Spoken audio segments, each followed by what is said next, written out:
belə böyük voltajlı batareyalarınızın olmağı sizi productionda həmişə öz işlərinizdə qabağa salacaq.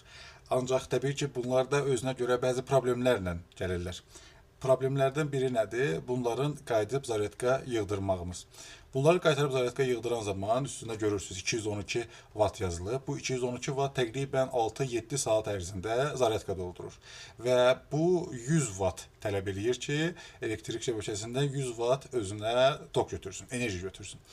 Bunu da daim dəstəkləyən bir sizə adapter lazımdır, zaryadka aparatı lazımdır. Bunun üçün biz sizə rahatçılıqla onu zaryadkaya qoyub öz işlərinizin arxasında gedə biləcəyiniz və bunun qızmağından və yaxud da hansısa şəbəkədə bir problem yaratmağından narahat olmadan işlədə biləcəyiniz Minix'in çox kiçik, səliqəli və içində ağıllı çipi olan və özünü qoruyan bir adapterindən danışmışam. YouTube kanalımıza gedib həmin videoyu axıra qədər izləyə bilərsiniz.